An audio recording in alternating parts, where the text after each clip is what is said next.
Boker Tov, bonjour. Bienvenue à notre étude du jeudi matin, cette semaine, Parashat Yitro.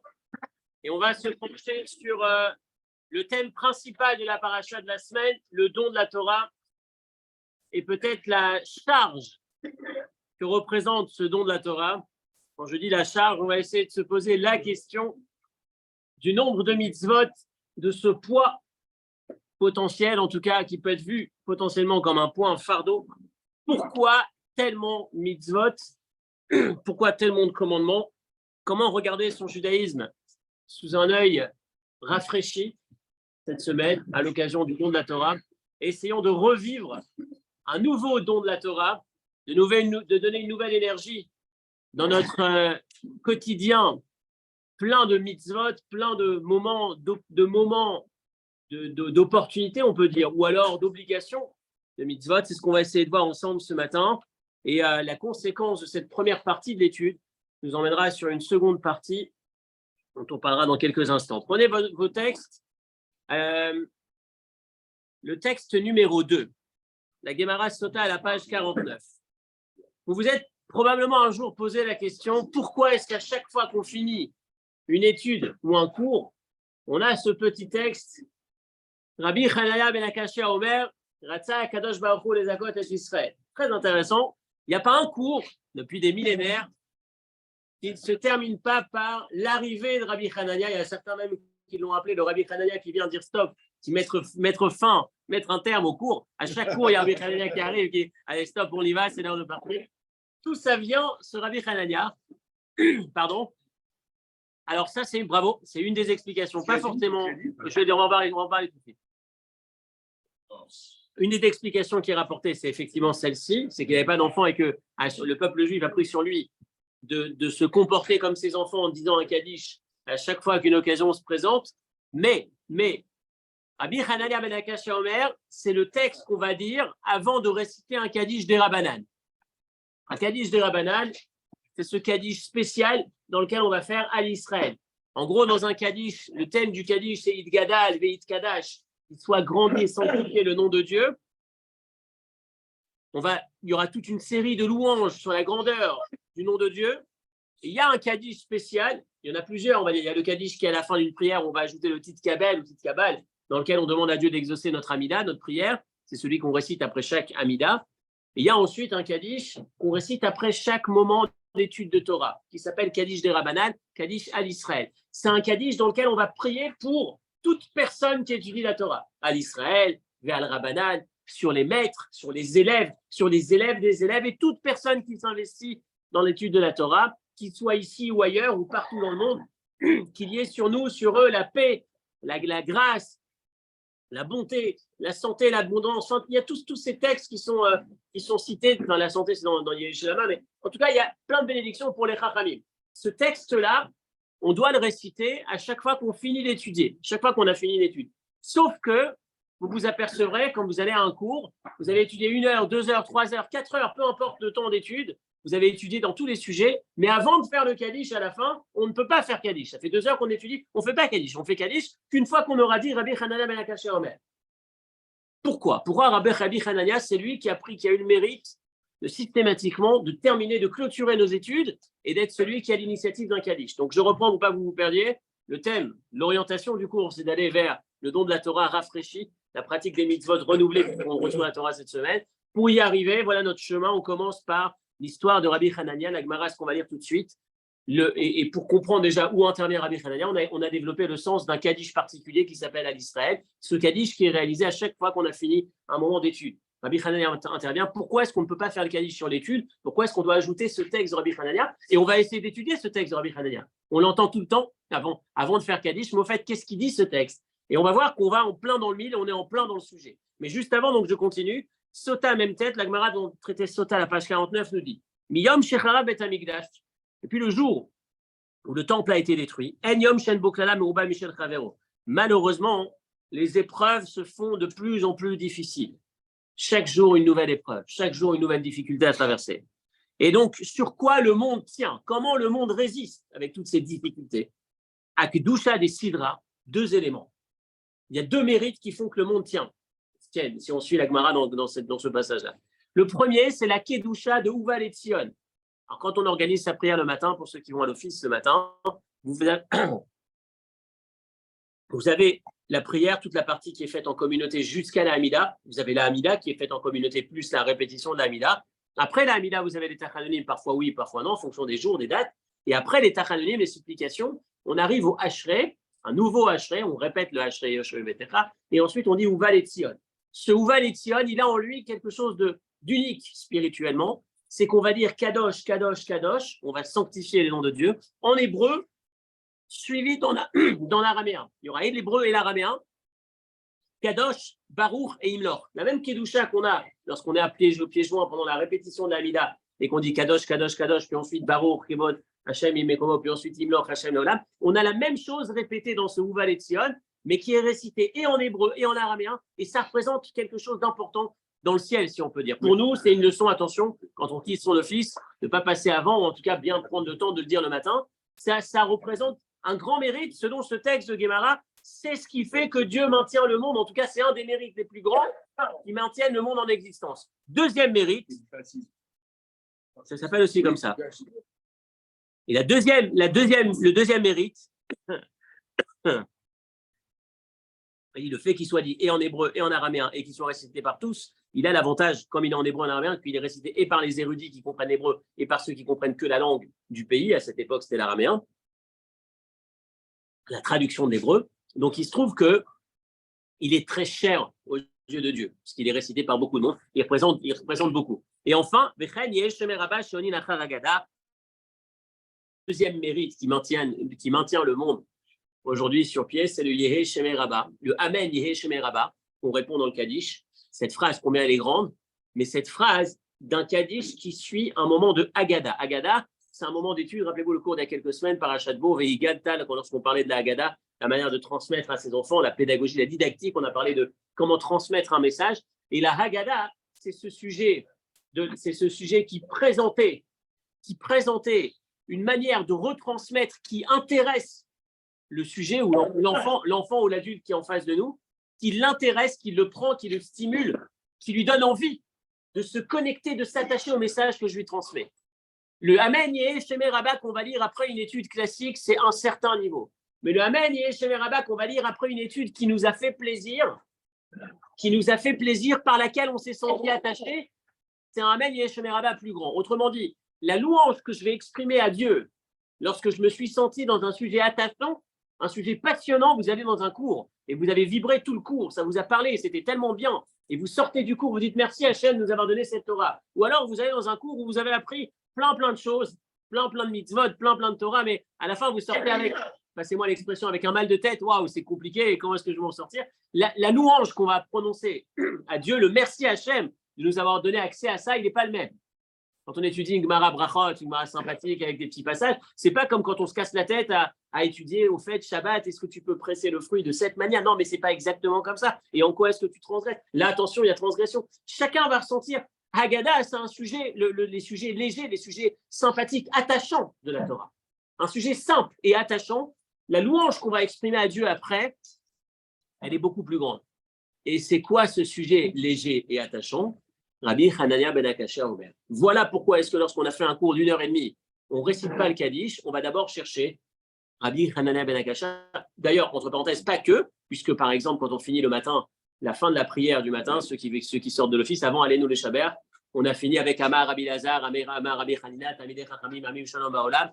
C'est un autre texte léger, c'est un autre texte attachant dans le sens où il est simple, il n'est pas compliqué, et donc c'est toujours la même idée. Pour pouvoir réciter ce Kaddish, il faut qu'il y ait d'abord eu une étude qui soit du niveau Haggadah, c'est-à-dire simple et attachant, et c'est ce qui va faire que le Amen Yehé Shemer Rabba qui suit, il sera plus grand dans un sens ou plus investi par la personne qui la prononce. Et c'est donc ce qui a fait que Rabbi Hanania est arrivé à ce moment-là. Rappelez-vous que Rabbi Hanania, à la base, c'est Mishnah. Comment est-ce qu'on l'a connu, ce texte? À la base, il était dans Makot, il a été inscrit dans Pirkei Avot. Regardez la suite des références numéro 2. Rabbi Hanania ben Akashia Omer, Ratzak Kadosh Baruch Hu Lezakat d'Israël, Efi Chacham Alem Torah Mitzvot Shneimar Hashem Chafetz Matzit Koach Torah V'Yadir. Le texte de Rabbi Hanania est la suivante. Et là, le suivant, vous allez comprendre pourquoi est-ce qu'on en parle aujourd'hui. Ratzak Kadosh Baruch Hu Lezakat d'Israël. Dieu a souhaité faire donner du mérite au peuple juif. Les fichar, c'est la raison pour laquelle Alors attention, quand vous entendez c'est la raison pour laquelle, c'est-à-dire qu'il va venir répondre à une question. Quelle est la question de Rabbi Hanan Akashar?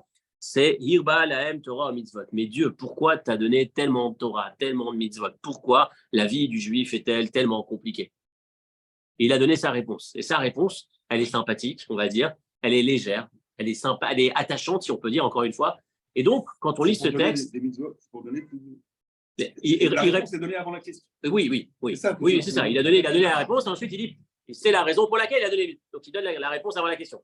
Donc je reviens, et c'est là où on va reprendre. Si vous permettez, on voyage un petit peu ce matin, c'est un peu moins concis que d'habitude, on voyage un peu plus, mais le message de thème reste le fil conducteur du cours. Le voyage, comment est-ce que Rabbi Hanan Akashar vient avec une question? Pourquoi tellement de Torah, tellement de mitzvot? Le point de départ de cette réflexion, en fait, c'est Korach. Rappelez-vous, Korach va soulever la communauté contre Moshe. Il va soulever les plus grands de la communauté. 250 chefs de tribus, chefs de communauté. Il va les allier à lui pour aller combattre Moshe. Est-ce que vous savez comment il a fait? On l'avait étudié un jour par Achat Korach. Il a utilisé la méthode que certains de nos détracteurs utilisent aussi. Hein, lorsqu'on veut convaincre du monde et faire le buzz, on utilise l'autre manière de le faire, dénigrement, l'humour, la moquerie. Mais l'humour, c'est sympa. On a comme ça un humoriste, un ou deux, qui vont avoir tendance à le faire. Korach, qu'est-ce qu'il fait dans un autre registre? Voilà comment Korach fait. Il raconte l'histoire de sa voisine. Eh les amis, venez, je vais vous raconter une histoire. Ma voisine, je suis parti la voir. Elle avait 2 filles. Elle était seule à élever ses 2 filles, la pauvre. La pauvre. C'est un peu de misère, c'est pas mal. C'est un ingrédient aussi pour lever les gens. Elle avait un champ. Tu sais pas quoi. Pour nourrir ses filles, elle va labourer son champ. Elle reçoit la visite de Moshe, notre leader, qui va la voir et qui dit attention, tu vas labourer ton champ. Tu peux pas le faire n'importe comment. Tu peux pas mettre un taureau et un âne. Tu dois séparer, c'est ou des taureaux ou des ânes, sinon c'est interdit. Bon, c'était déjà difficile pour elle. Tu vas semer, attention, tu peux pas semer des graines mélangées. C'est chaque espèce, tu peux pas mélanger le raisin avec le blé. Attention, tu fais pas de mix, il faut que ce soit bien fait. Bon, elle s'en est sortie. Elle a réussi. Elle a labouré comme il faut, elle a semé comme il faut. Les fruits commencent à pousser. Tu vois pas qu'il arrive. Il leur dit, il revient la voir. Attends, les 3 premières années, tu touches pas. Les 3 premières années, oh là, on touche pas. Puis ensuite, il lui dit, il y a une partie, tu vas me donner un prélèvement. Il y a une partie pour les pauvres. Il y a une partie du champ, tu laisses pour les pauvres. Le leket, il commence à lui sortir tous les prélèvements sociaux. Et puis ensuite, elle dit, écoute, c'est bon, j'ai compris, je vends mon champ. Elle vend son champ, elle va s'acheter une vache. Elle va s'occuper, elle va essayer de se nourrir avec sa vache. Et là, Moshe se pointe à nouveau et lui dit, écoute, le début de la tonte, c'est pour mon frère, le Cohen. Puis ensuite, le bébé, le Béchor, le premier-né, il faut que tu me le donnes aussi pour le Cohen, il doit l'offrir au Cohen. Et cette femme, elle est restée immobilisée, clouée. Elle n'a plus moyen de gagner sa vie. Elle ne sait plus comment elle va faire. Et vous voulez qu'on cautionne ça? Ça fait penser à quelques mouvements politiques. Je peux parler de la retraite, mais il y a quelques idées, en tout cas une approche qu'on peut connaître. Qu'est-ce qu'il fait finalement, Korach? Il met le doigt sur un point très intéressant, que partout où tu tournes ta tête dans le judaïsme, tu as une mitzvah. Là, il ne faut pas regarder. Là, il ne faut pas toucher. Là, il ne faut pas manger. Ça, c'est dans le négatif. Dans le positif, c'est là, si tu entres ici, il faut que tu fasses ça. Tous les matins, tu te lèves, tu démarres par ça. Tu as une prière, puis ensuite tu as tes tefilines, et toute ta vie, elle est régie par. Partout où tu tournes, il y a une mitzvah. Et c'est une question lourde en vrai. Et c'est celle qu'on va se poser aujourd'hui. Matan Torah, Yitro, on reçoit la Torah cette semaine, on va la relire, on va essayer de la vivre. Et on se pose la question, pourquoi tant de mitzvot? Et Rabbi Hanania ben Akashar répond, les accords. C'est pour donner du mérite au peuple juif. Et là, on va se poser la question, qu'est-ce que c'est que ce mérite? Comment est-ce qu'on doit comprendre ce mérite? Quel est le mérite qu'on a à avoir tellement de mitzvot? Alors, je vais vous donner 3 explications. La première, c'est celle du Al-Shir. Le Al-Shir va dire,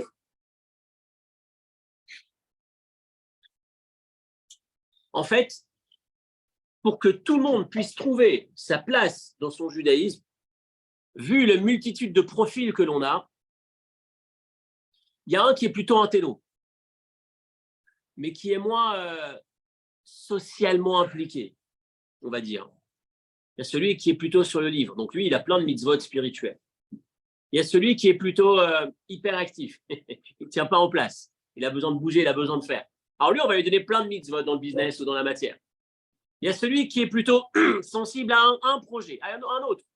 Il y a tellement de mitzvot pour que finalement, chacun puisse au moins en trouver une avec laquelle il est bien. Voilà la première explication. Plein de mitzvot pour que chacun puisse se retrouver dans une mitzvah qui va lui donner du mérite. Donc, quel est le sens du mérite selon cette explication? C'est donner la possibilité à chacun d'avoir son chemin, sa mitzvah. C'est une explication bien, c'est une bonne explication, mais elle nous laisse un peu avec une difficulté. C'est que finalement, ça voudrait dire qu'il y a 613 mitzvot, mais en vrai, il y en a une pour moi et 612 pour me permettre à moi d'arriver à la bonne. Ce qui est quand même limite. Deuxième explication qui est assez similaire, c'est le Rambam. Le Rambam va dire, c'est pas la quantité, c'est la qualité de la mitzvah qu'on attend de moi. On t'en a donné plein pour qu'au moins une, tu la fasses vraiment bien. Ça rejoint le premier, exactement. Mais dans le premier, c'est que tu trouves l'élément, tu trouves la mitzvah. Le deuxième, c'est pas que tu trouves la mitzvah, c'est que tu en fasses plein pour qu'il y en ait vraiment au moins une, que tu fasses vraiment bien. C'est quoi le vraiment bien? De manière totalement désintéressée, mais pour la mitzvah et pas pour toi. Et donc, comme il y en a plein, il y aura bien une qu'un jour tu feras vraiment pour la mitzvah et pas pour en retirer un intérêt. Il y a plein de choses que tu vas faire parce que tu y trouves ton compte, mais on voudrait qu'il y en a une que tu fasses de la manière la plus simple, la plus sacrée possible. Donc, il y en a tellement, enfin, tu auras ce mérite. Le problème dans tout ça, c'est qu'en vérité, premièrement, on aurait pu se dire, tiens, il y a plein de mitzvot, ça veut dire potentiellement plein de mérites. C'est la traduction simple. Hein. Quand vous lisez cette Mishnah, vous dites, il y a écrit, il a donné plein de mitzvot, comme ça on a plein de mérites. Le problème, c'est que si tu as plein de mitzvot et que tu as plein de mérites, tu as le potentiel de plein de galères ou plein d'erreurs en même temps. Donc, ce n'est pas aussi simple que ça. Ce n'est pas parce qu'il y a plein de mitzvot, tu auras plein de mérites. C'est plein de mitzvot, c'est peut-être le potentiel de plein de fautes. Donc, ce n'est pas aussi simple que ça. Et les deux explications qu'on vient de voir, soit sur trouver une mitzvah qui va me convenir, qui convient à mon profil. Il y a une histoire qu'on racontait, il y avait un jour un érudit dans une famille, un homme qui était l'élite, enfin pas l'élite, mais vraiment totalement investi dans son étude, très intelligent, un garçon sain, on va dire. Il était comme ça dans sa famille, c'était l'érudit de la famille. Et un jour, le beau-père qui tenait la famille, qui soutenait financièrement, qui avait une entreprise qui marchait, il meurt subitement. Et on va voir ce garçon, on lui dit, écoute, il faut que tu t'occupes maintenant de reprendre l'affaire. Tu es le seul qui a les capacités intellectuelles et qui a les capacités physiques de pouvoir reprendre l'entreprise du beau-père. Et le garçon, il va voir son maître, il lui dit, mais écoute, mais pourquoi Dieu a fait ça finalement? C'est un copain qui demande pour lui, pourquoi? J'étais bien, j'étais dans mon étude, maintenant on me demande de sortir de mon étude, je vais me retrouver dans le business. Quel est le sens de tout ça? Et le rabbi en question, le rabbi de Kotz, lui répond, lui dit, tu sais, jusqu'à présent, tu avais la possibilité d'être dans une mitzvah totalement bien investie. Maintenant, tu vas avoir accès, regarde-le comme une opportunité sacrée, tu vas avoir accès, la possibilité de réaliser d'autres mitzvot que tu ne réalisais pas avant. Puisqu'avant, tu étais dans un domaine. Tu n'avais pas tout ce qui touche à la tzedaka, tout ce qui touche au domaine matériel, les règles d'honnêteté dans le business, la manière de gérer son business, d'emprunter, de prêter, d'investir. Tout ça, tu ne touchais pas, tu ne connaissais pas, ce n'était pas ton registre, tu étais dans un autre, toi. Et bien maintenant, regarde ça comme une opportunité d'ajouter du mérite dans une branche différente. Donc, ce serait l'expression du lésacote dans les deux premières explications. Sauf que, je répète, la difficulté, c'est que ça voudrait dire qu'en gros, soit qualitativement, soit quantitativement, il y en a 613 pour une. Chacun trouvera la bonne, soit dans laquelle il va simplement se sentir bien, ou soit dans laquelle il va vraiment s'investir sincèrement. Mais dans tous les cas, il y a 612 pour rien. Et c'est difficile. Quel est le sens de ce lésacote? Et c'est là où on va vers notre réponse, vers le chemin du cours, si on peut dire. Et ensuite, on arrivera sur la dernière partie, sur ces fameuses ségoulottes. Vous avez déjà entendu parler des ségoulottes? Ségoulottes, c'est si tu fais ça, tiens, tu veux réussir dans tel domaine, tu as un problème médical, fais ça, fais cette mitzvah, prends le vin de la Havdalah et tu verras que ça s'arrangera. On y arrive, on y parle dans 2 minutes. C'est un grand sujet, c'est un beau sujet et c'est surtout le lien entre les deux sujets, c'est-à-dire le sens, la place des mitzvot, la place de ma pratique du quotidien qui est omniprésente, en tout cas qui me guette partout. Et en parallèle, le sens de ce qu'on va appeler cette ségoula.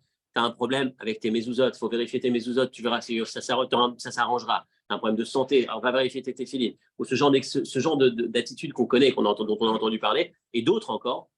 Comment est-ce que ça marche? Comment ça fonctionne? Je vous raconterai une histoire assez marquante à ce niveau-là. Et l'objectif, c'est d'arriver finalement à arriver Shabbat à Yitro, dans la semaine d'Yitro, quand on vit ce moment du nom de la Torah, se reposer la question sur, encore une fois, le sens de la place du projet Torah et le sens de la place de ma personne dans ce projet Torah. Comment je me retrouve dedans? Comment je dois regarder ma vie? En 2023, je vais dire, quand je relis cette année, une nouvelle fois les 10 commandements, quelle est la lecture que je vais en faire? Comment je vais sortir de cette lecture en regardant mon quotidien de manière un peu plus élevée ou un peu différente. C'est ce qu'on va essayer de faire. Troisième explication sur les akot. Alors, vous avez dans le texte, ceux qui veulent un peu de texte, Pirouche Mishnot, la Rambam, mais Ikare Aemuna. Juste avant d'arriver à la troisième, la deuxième, Maïmonide nous dit une des bases de la foi, de la croyance, chez Kayamada Mitzvah Mitzvot, Karaoui, Vikaogen, Velo Ishtatef, Yushatvima, Kavana, Mekuvenet, Adam, Mikavanot, Adam, pardon, Meshul Panim. C'est réaliser une mitzvah. L'essentiel, un des fondements, c'est de réaliser la mitzvah pour la mitzvah et pas y mêler un autre intérêt. Qui a mitzvot biotam arbe, pardon. Et la shiasota mishma me'ava, il faut la faire pour la mitzvah et pas pour autre chose. C'est ça le sens de Rabbi Hanania, qui a mitzvot biotam arbe, vu qu'il y a plein de mitzvot. C'est pas possible qu'il n'y en aura pas au moins une que tu feras vraiment bien. Et entre parenthèses, si vous vous souvenez, un jour on avait étudié ce passage de Talmud que vous avez juste après. C'est une histoire qui se passe entre Rabbi Hanania ben Teradion et Rabbi Yossé ben Kisma. Rabbi Hanania ben Teradion, c'était quelqu'un qui donnait sa vie pour la Torah à l'époque des Romains, qui étudiait alors qu'il se mettait en danger. Il va finir assassiné de manière atroce parce qu'il diffusait la Torah à une époque où c'était interdit. Donc il va finir Messirut Nefesh en donnant sa vie. Ils vont le brûler et pour être sûr qu'il souffre bien, ils vont mettre du coton imbibé d'eau pour protéger ses organes vitaux, son cœur, pour qu'il ressente la douleur avant de mourir. C'est atroce. Mais avant de mourir, quand un de ses collègues le voit, Rabbi Yossé ben Kisma, il lui pose la question. Rabbi Hanania lui dit, est-ce que tu penses que si la fin de ma vie est prématurée, est-ce que quand je finirai sur terre, là-haut, j'aurai une part au Gan Eden? Est-ce que tu penses que j'ai été méritant finalement? On a envie de se dire, si tu n'es pas méritant, qui n'est pas méritant? Tu es en train de te mettre, tu es en train de mourir sur ce qu'il y a de plus sacré, pour donner ta vie pour Dieu. Et l'autre lui dit, raconte-moi, est-ce qu'il y a quelque chose de spécial que tu as fait dans ta vie? Et il lui dit, ouais. Il lui dit, regarde ce que j'ai fait. Il lui dit, c'était pour Purim. Il dit, est-ce qu'il y a quelque chose de spécial, une action? Il lui donne cette explication. Il lui dit, c'était un jour pour Purim, l'année dernière, on va dire. Dans mes fonctions, j'ai aussi le rôle de trésorier ou de Gabbai Tzedaka, de collecteur de fonds pour les pauvres. Et j'ai deux portefeuilles dans ma poche. À droite, c'est le mien, ou à droite, c'est la Tzedaka, et à gauche, c'est le mien. En gros, j'ai deux poches, et je distingue toujours l'argent que quelqu'un m'a remis pour les pauvres, ça va dans une poche, et l'argent que quelqu'un m'a remis, qui était ma propriété, c'est dans l'autre poche. Comme ça, quand je vais faire mes courses, je sors de la bonne poche, etc., etc. Et à la fin de ma journée de Purim, donc il y a beaucoup de gens à Purim qui donnent de l'argent pour les pauvres, j'arrive à la maison, et je vois un billet de 100 pièces de l'époque, et je ne sais pas s'il appartient à l'un ou à l'autre. Et je me suis dit, peut-être que je pourrais faire 50-50, dans le doute. Et finalement, j'ai dit non, dans le doute, je mets tout à la tzedaka, tout pour les pauvres, pas rien pour moi. Et là, il lui dit, ah, d'accord, tu as fait quelque chose, donc tu iras au Lama. Tu auras ta part au monde futur. Et quand on lit ce texte, Rambam se pose la question. Quand on lit, tout le monde se pose la question. Qu'est-ce que ça veut dire? Tu avais besoin de cette petite mitzvah tzedaka. Qui parmi nous ne fait pas plus de tzedaka que ça? C'est quoi? C'est un homme qui donne sa vie pour transmettre la Torah. Il se pose la question, quel est le mérite qui va lui permettre d'avoir Olam Haba? Et si maintenant il sait c'est quoi le chemin, ce qui va lui permettre d'avoir accès à ce monde futur, c'est cette petite tzedaka. Mais de quoi tu parles? Et la réponse qui nous était donnée, que Rambam va utiliser, c'est que c'est la zone, quand quelqu'un étudie et qu'il a des capacités, des aptitudes intellectuelles, il fait une mitzvah extraordinaire. Mais en même temps que s'attacher à Dieu, il y a son plaisir intellectuel qui est impliqué. Donc c'est extraordinaire, il y a toute sa personne qui est dedans. Mais du point de vue totalement désintéressé, exclusivement de manière pure et sacrée, c'est peut-être encore pollué, entre guillemets, de mon intérêt personnel, du plaisir personnel. L'action dans laquelle il va se distinguer, où là il l'a vraiment fait contre nature, et c'est d'autant plus vrai pour l'intello, c'est intéressant, une des approches, une des études qui est donnée, c'est que celui qui a une tendance naturelle à être dans le livre, c'est généralement celui qui a moins la tendance naturelle à être dans la rue, à profiter de la vie. Celui qui aime profiter, il va plus naturellement avoir tendance à vouloir aimer ou à aimer faire profiter. Parce que lui-même, c'est un profiteur. Enfin, quand je dis profiteur, dans le sens, voilà, c'est ça, dans le sens plus léger, on dirait kiffeur. Alors, il aime faire kiffer.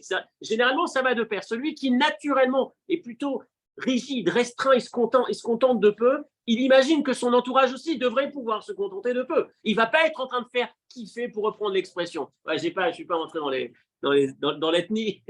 J'avais deux profils qui pouvaient entrer dedans, mais je me suis retenu. Donc un érudit qui est complètement dans l'étude, où est-ce qu'il va marquer son attachement exclusif? Où là, c'est clairement marqué, c'était dans cette petite anecdote de Tzedaka. Je referme la parenthèse, donc Maïmonide nous dit qu'il nous faut une mitzvah pure, c'est pour ça qu'on a les 613, au moins tu en trouveras une. Je reviens maintenant à la dernière explication, celle vers laquelle on va. Les Zakot et Israël, nous dit le Rabbi, ça vient du mot Zikour Vetiour. Dieu a souhaité que notre corps, que notre environnement et que notre espace-temps soient élevés. Olam, Shana, Nefesh, c'est ces trois paramètres de l'existence, la personne, l'être, l'espace et le temps, qui soient tous redéfinis. Olam, Shana et Nefesh. Nefesh, c'est l'être humain. Olam, le monde, ça veut dire l'espace. Et Shana, le temps. L'année, donc le temps. Le temps, l'espace et l'être. Qui soient tous redéfinis. Qui soient tous raffinés, élevés. Et donc, il a fait en sorte, d'une certaine manière, que partout où on marche, partout où on se dirige, que n'importe quelle période, à n'importe quel moment, et n'importe quel individu, n'importe quelle partie de l'individu, soit constamment l'opportunité de se connecter, de prendre une hauteur tellement plus grande à travers la mitzvah. 365 commandements négatifs, ça correspond à 365 jours. 248 commandements positifs, ça correspond aux 248 membres de l'individu. Partout où je vais, c'est une mitzvah. Je vais labourer. On a parlé tout à l'heure de Korach qui se moquait, qui en faisait quelque part, qui en riait. Le champ, partout où je vais, je laboure. Je dois le faire d'une certaine manière. Dans mon corps, chacun de mes membres est lié à une mitzvah particulière. On va en parler tout de suite. Mais là où j'ai trouvé, je l'ai fait quand il y a quelques mois, quand on parlait de la disparition de la reine Elisabeth II, j'ai suivi un truc qui tournait sur Internet, qui prenait les habitudes du palais, le code du palais, les protocoles du palais, et on s'apercevait bizarrement qu'elles sont toutes, les femmes au palais sont toutes snouottes. Elles ont toutes les cheveux couverts, les manches jusqu'au bout, mais c'est impressionnant, la jupe jusqu'après le genou, les jambes droites, les collants, enfin, tous ont l'impression qu'elles viennent de Bnei Brak. Mais c'était impressionnant, il y avait un rabbin qui faisait le parallèle, qui prenait les photos officielles, comment est-ce qu'elles marchent, elles ont des gants, même les mains couvertes, elles vont plus loin que nous. Et on parle de la reine et tout ce qui est au palais. Et là, j'ai lu un truc sur Lewis Hamilton, très intéressant, mais c'est complètement fou. Il est à table, il est invité par la reine, c'est le... Non, Formule 1. Il est invité par la reine et il prend la parole, il est à gauche de la reine, et puis il entame une conversation. Quoi de plus normal? Tu es invité à table, tu commences à parler, tu discutes avec la personne qui est là. Il s'est pris un blâme. Parce que la règle est que c'est seule la personne qui est à ta droite qui peut te parler, pas à gauche. C'est organisé de cette manière. Il n'y a que dans la seconde partie du repas où le gars qui est à gauche peut se permettre de parler. Mais c'est connu, mais c'est marrant. Comment est-ce qu'on remue un thé? Comment est-ce qu'on remue un thé? Tu mets du sucre dans le thé, tu ne peux pas remuer. Tu ne peux pas remuer. Il ne faut pas que la cuillère touche les parois. Tu peux le faire que comme ça en croix. Tu ne peux pas faire comme ça et il ne faut pas que ça touche. Mais il y a une multitude de règles. Il est interdit de croiser les jambes, on le sait, mais hommes comme garçons, les jambes droites collées comme ça. C'est incroyable. Mais d'où ça vient? C'est pas les d'où ça vient, c'est intéressant. J'ai l'impression que exactement notre cadre à tous. Si tu te poses la question, ouais, en Tunisie, en Égypte, c'est complètement comme ça. Si on se pose la question, qu'est-ce que ça représente? Parce qu'au palais, parce que quand tu représentes quelque chose, chacune de tes attitudes sont susceptibles de te le rappeler. Rappelle-toi qui tu es. Tu appartiens à la famille royale. Et d'une certaine manière, quand je mets mon tzitzit, quand je mets ma kippa, je me rappelle à chaque instant que ma manière de faire quand je démarre ma journée est modéani. Boum, ma journée, Dieu m'a offert une journée pour faire quelque chose. Pas par hasard, je suis là sur Terre. Puis ensuite, j'ai commencé à mettre mes téphilines. On a parlé plusieurs fois de travailler sur ses émotions, travailler sur son cœur, sur ce qui va rentrer dans ma tête. Cette journée, elle doit être différente.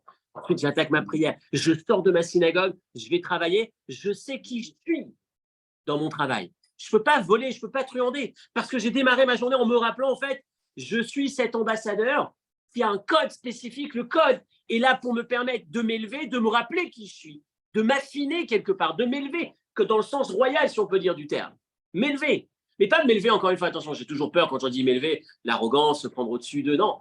M'élever, me rappeler la véritable dimension et le sens de chaque instant de la journée. Et chaque mitzvah est lié à un des membres de cette manière. Pour me rappeler que chacun de mes membres est censé être élevé. Chaque moment de ma vie. Rappelez-vous cette phrase, le judaïsme n'est pas une religion qui est réservée à un public religieux, dans un espace religieux et dans un temps religieux. Ce n'est pas une religion comme les autres. Et d'ailleurs, les autres ont gagné plein de fidèles quand ils sont partis du judaïsme, parce que c'est tellement plus simple d'être un juif dans le cœur. La foi, ça suffit. Après, la journée, tu fais ce que tu veux. Et éventuellement, tu demanderas pardon. La Torah, elle te dit, c'est un mode d'emploi qui t'accompagne partout, qui ne voit aucune zone de ton être, de temps, du temps et de l'espace dans lequel tu seras comme sorti, comme n'ayant pas d'importance. Chaque élément, tu es censé l'impacter quelque part.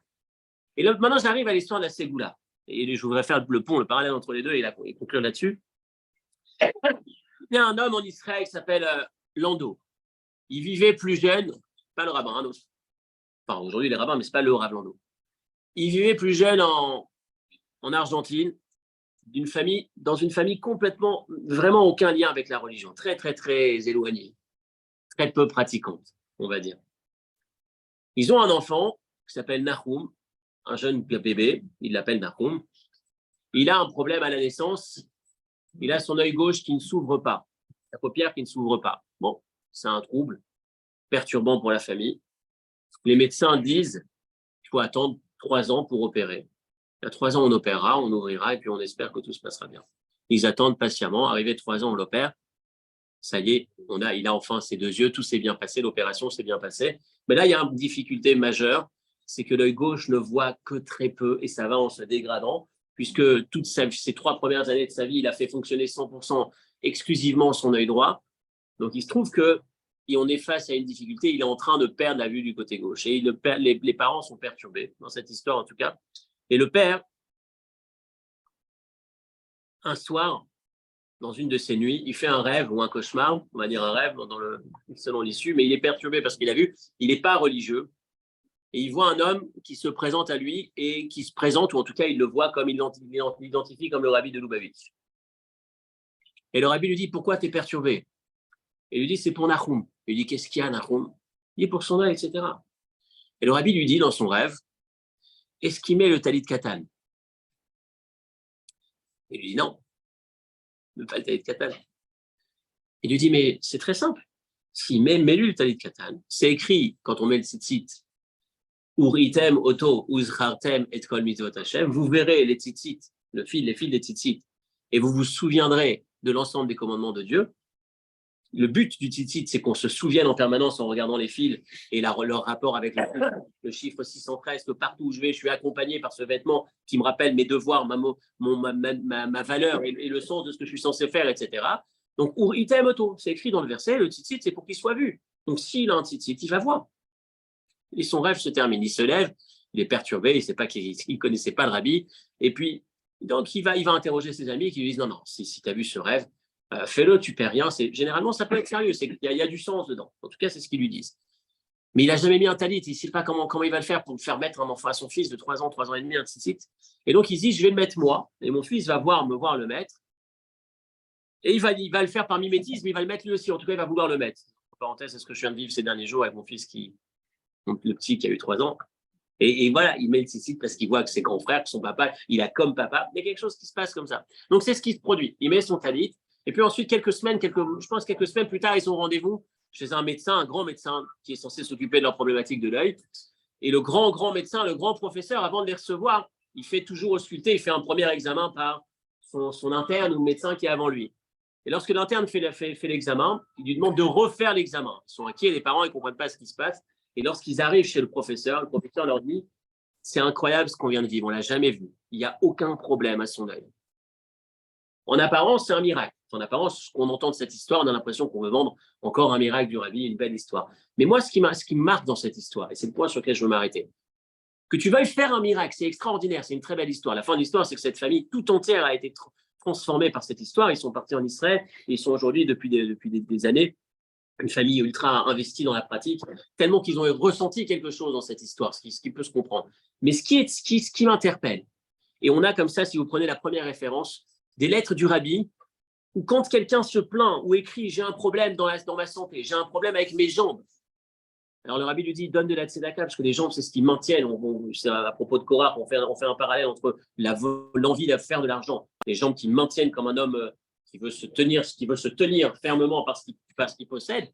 Donc, s'il y a un problème avec les jambes, il faut travailler sur la tzedaka. Et une femme qui a un problème je crois que c'était aux yeux aussi.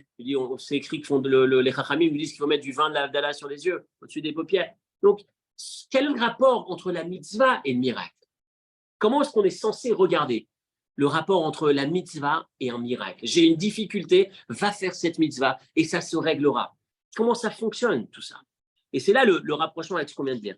Lorsqu'on part du principe que les mitzvot sont là pour me permettre les akot. Je reviens à Rabbi Hanania ben Akacher. On reprend notre plan du cours. On a commencé par cette Mishnah qu'on récite à la fin du cours. Cette Mishnah dans laquelle Rabbi Hanania nous donne un élément léger et attachant, simple et attachant. Dieu a souhaité, nous a donné plein de mitzvot pour nous rendre méritants, les akot. On a posé la question, c'est quoi le mérite? On a donné 3 explications. Les 2 premières sont un peu difficiles, puisque ça reste finalement que beaucoup pour seulement peu, 612 pour arriver à la bonne. Et la 3e, c'est les akot, les acher, pour affiner, pour nous élever. On a pris le parallèle avec la royauté, le principe, le symbole de la royauté qu'on a connu cette dernière période, qui nous donne un petit quelque chose. On a l'impression que leur Shulchan Aruch est plus dur que le nôtre, entre parenthèses. On a l'impression que leur est un peu plus difficile que le nôtre, celui de la reine d'Angleterre. Mais pour arriver, le code de loi. Le code de loi a l'air d'être, le protocole est plus difficile. Mais en tout cas, on arrive à exprimer que en fait, l'ensemble de ces mitzvot qui touchent l'ensemble des membres, l'ensemble des jours, l'ensemble de l'espace finalement, c'est pour me permettre de vivre comme ce prince. Le prince n'est jamais pas prince. Il ne peut pas se dire, écoute, pendant cette zone-là, d'ailleurs, ça a aussi défrayé un peu la chronique ces dernières années avec le prince qui souhaite ne plus être prince, mais qui à un moment donné, il est quand même. C'est-à-dire qu'à un moment donné, quand tu sais qui tu es, c'est normal.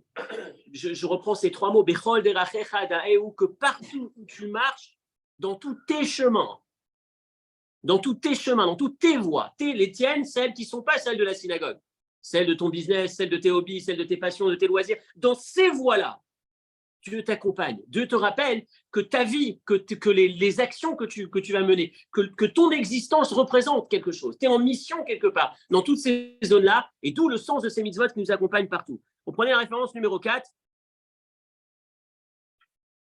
Kayadoua Mamar Chazal, c'est connu ce que nos maîtres nous disent, que les 248 membres, les 248 commandements positifs correspondent aux 248 membres. Et Shasa Mitzvot Asem Keneged Shasa Gidei Adam, et les 365 non négatifs aussi, ça correspond aussi aux 365 nerfs de l'individu. Qu'est-ce que ça représente? Pashut Shen Zerak Dimon Bemispar. C'est pas simplement une comparaison, une similitude, tiens, les chiffres qui correspondent. Et là, chez Evre Adam et Kablim Chayut, que l'ensemble de mes membres vont recevoir leur vitalité à l'idée Asiyat Mitzvat Aseh en réalisant les commandements positifs. Chacun de mes membres est lié intimement à la réalisation d'une mitzvah. Quand des gens avaient des difficultés pour avoir des enfants, ou alors quand on parle du couple, on parle en général de l'harmonie dans le couple, on parle des mitzvot qui sont liés à cette zone. Si Dieu a donné des commandements qui sont liés à cette zone de la vie, quand on parle de la pureté familiale par exemple, c'est parce que ces mitzvot sont susceptibles d'impacter ou de donner un fonctionnement sain ou adapté à cette zone de la vie, élevé, affiné, et en même temps qui correspond véritablement à cette période et à cette zone.